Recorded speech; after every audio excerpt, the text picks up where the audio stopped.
Welcome back to Turning Point Tonight, where we are charting the course of America's cultural comeback. My name is Jobob. Thanks so much for sticking around. If you're just joining us, we've been joined by Sheriff Chad Bianco in California, Riverside County Sheriff, who's running for governor in the state to try and save it from its inevitable demise if they keep going down the direction that they're going. Sheriff, now you've been in law enforcement. I'm not entirely sure your specific background of how long, but obviously a while. And considering you've got the top job in your area, I think you're probably pretty intimately aware with California and how the legal system works here.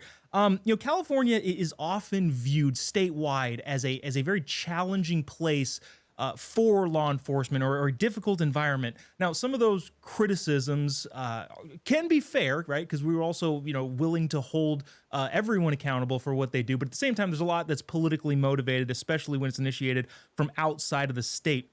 How would you, at the state level, shift the conversation / public perspective of law enforcement, especially considering that crime consistently ranks at California's top priorities when it comes to the politics in their locales and at the state level? How can we instill greater trust in the law enforcement community, both on the political end, but also in their communities? Yeah, that's a great question, and it's going to be definitely a heavy lift once I get there. But the reality is we have to realize again that we've been misled and lied to by our government, and it's for a purpose. There has been a purpose of lying about law enforcement and demonizing law enforcement for political gain and for future political aspirations and agenda-driven items. But California, in the last, particularly since 2012, has been on a downslide in public safety based on an agenda and what I call an absolute love affair with criminals from the far left. And every law that they have passed, every law that they have changed, that has already been on the books, that have been changed, has done nothing except protect criminals. It's hampered law enforcement's ability to keep residents safe. That's part of the reason why I'm even making this run, and why I've been such a loud voice in Sacramento, is my ability to keep residents in Riverside County safe is only hampered not based on what I want to do or what my county wants. It is being stopped by politicians in Sacramento and the laws that they are passing and the laws that they refuse to pass.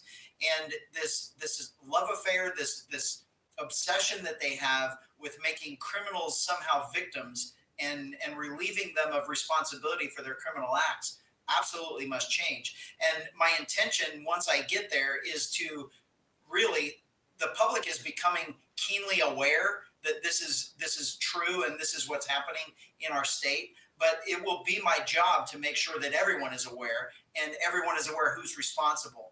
And then when the public holds our elected officials accountable, that's when things will change in Sacramento. When these elected officials, out of fear of not being elected again, are going to either have to change what they're doing, change their agenda, or they'll just be replaced. I kind of want to tug on something that kind of deviating a little bit. I heard rumors that there's been a change over the course of the leadership in the governor's office on meeting with sheriffs and DAs in local counties. Is that true? And if so, can you kind of elaborate on that? No, it's not true. So Okay. the district attorneys and the sheriffs, the law enforcement leaders in our state, are truly the law enforcement experts. We know what's going on the ground. We know what these laws, what the unintended consequences of these laws may be. And there is never a time when we are consulted about these laws. We are purposely excluded from those conversations. And while we try and ask for meetings with the governor's office or some of the assembly members or the senators, their staff who is coming up with these ridiculous laws at sometimes, we're just denied. It's strange that the sheriff, as an elected official, the highest elected official in each county, when I go to Sacramento and request a meeting with an assembly member who is a small portion of a city or a small portion of an electorate, they refuse to meet with us. And I meet with their staffers. I mean, not only is it disrespectful, it just shows that they have no intention of having to answer tough questions. But the governor still refuses to meet with us. He will not discuss anything with us about policy or about the state of public safety in California. It's so what you heard is more misinformation and lies coming from his office because he's trying to remake his the opinion that the country has of him so he can make a presidential bid. But he's got way too much to change, and we know who he is, so it's not going to work. But it's strange that they're trying to spread that information when it's easily proven that it's not true. Interesting. Yeah, that was something I've been curious about. Like, hey, are we actually, or sheriff's actually getting barred from the governor's office? So, We good to get that record cleared. So okay, so this is more of a national issue, but I think it's probably very prevalent in the state of California. There's a lot been made about the waste in government spending at the federal level, right? This is a big thing. Elon Musk, Doge, President Trump, all of that sort of stuff. If there is one place that I would probably point to around the country that maybe has some similar waste problems, it would be the state of California. And according to this same Public Policy Institute of California survey back in 2024, so a couple months ago, said that 71% of adults and 68% of likely voters say the state government is run by a few big interests and not actually run for the people. On top of that, about half of voters say that the state government wastes taxpayer money. Is that a thing to focus on at the state level? Is it something that you think that voters actually will care about? Not trying to tie it to the federal election because everything gets tied to the federal stuff nowadays, but just statewide, is there that kind of groundswell to kind of clean up the the money being thrown at the bullet train among all of these other things that don't work and just kind of waste money and enhance the pockets of the people that are benefiting from it?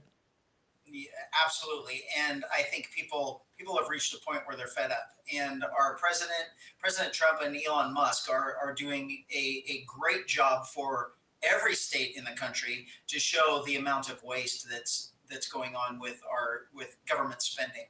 And again, I think one of the things I have to offer to this election process for 2026 is honesty. There is not going to be another person that their entire livelihood relies on honesty. Everything I tell you, I can't mislead you. I can't lie to you, or I disqualify myself from my current job.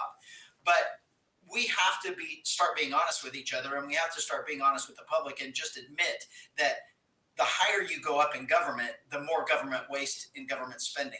So the local governments there's not as much money, so there can't be as much waste. The county government, there's a little bit more money, so there's more waste. I've seen that in my current dealings with the county, and we have made in the last 6 years, we've made some drastic changes in the way our county operates, and we've saved tens of millions, if not hundreds of millions of dollars in just changing the way government operates. So knowing this massive amount of waste at the federal level and the amount of waste that still goes on at the county level, the state is somewhere in between. And since the state is the fifth largest economy in the world with the amount Hmm. of money coming through that we generate, the amount of waste is staggering. And now we're seeing that hundreds of billions of dollars have just disappeared, that we do not know where they are. So to the normal person, if we're just wasting $50 billion a year, if I go in there and find that waste and stop that waste, I can now eliminate every single bit of your state income tax. And now you no longer have to pay state income tax because I just stopped the waste that we were just blowing money and it was disappearing and we Hmm. didn't even know where it went. So, how simple would that be to now completely eliminate all of your income tax, the highest income tax in the country? We could eliminate it just by stopping one small section of the waste. If you're asking my opinion, that sounds pretty good. I would happily pay less state income tax. I appreciate your offer. The last thing in the last couple of minutes I've got here, the highest priorities for California voters have been the economy, housing prices, and homelessness. I think all of those kind of tie together. So I guess I want to ask a specific question, just to let you kind of take us what is kind of your vision of how to kind of alleviate the Californian concern about the economy, housing, and homelessness, kind of broadly as it coalesces together. Yeah, well, I'll separate it, and I must Okay. separate it because of the homeless issue. The homeless issue is a drug-induced psychosis issue that we have. We Yep. have to start addressing this drug addiction that all of these people, 90 to 95% of the people that are on the street of these pictures that you're seeing, are addicted to drugs, which is keeping them from living in the homes that they already had with their family members, from holding down the jobs that they had before they lost it because of their drug addiction. So once we address that and we actually provide them help, it's I don't want to put them in jail. I want to get them the help to get rid of their drug addiction so we can make them productive members of society. That's the homeless issue. Now to add more homes, to address our economy and to address the amount of regulation. These are all government imposed. The highest housing market in the country is because we have the highest amount of regulations on our builders, the highest amount of regulations on obtaining a permit or paying for a permit just to get that building approved or your business approved. So the cost of living in California, the cost of goods and services, and the cost of a home, the cost of gas, all of those things are regulated by government agencies, and the regulation causes excessive fees. There's We're the only state that has them, so you can't say that we're smarter than any other state. You can't say that these other states aren't doing the right thing. They're actually doing the right thing for their residents. We have just been taken advantage of by an extremely greedy and wasteful government, in that we love California so much, we're willing to pay, more for everything, but Mhm. we've gotten to a point where now we're just leaving. We can't afford to pay it anymore. And so everyone is leaving. Our businesses, our jobs, our workers are actually leaving the state to go to places that don't have these high regulations. So the ability of the governor to go in and immediately take away those regulations is available. Newsom could do it any second. He chooses not Mhm. to. I, as the governor, will immediately remove those regulations, and then we will go back to the legislature to make sure we change the laws that allowed those regulations to be put in place, so someone else can't come back later and screw us over again by adding those fees and those regulation costs that drive up the cost of living in California.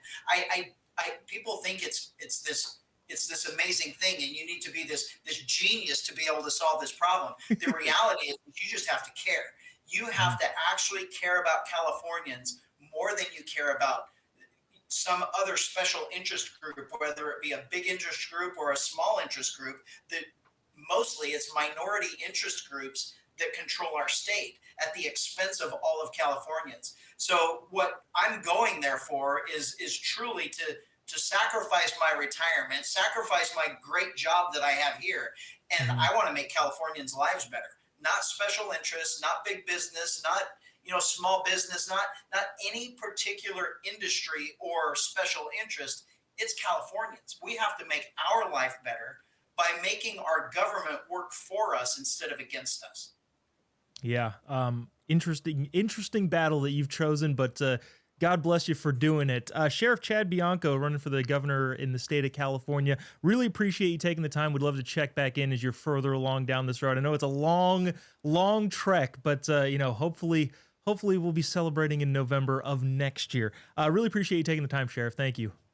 Absolutely. Anytime. I'd love to come back. Thank you. Up next on Turning Point tonight, we got a clip from Alex Clark's Cultural Apothecary podcast. Don't go away. We'll be right back after this.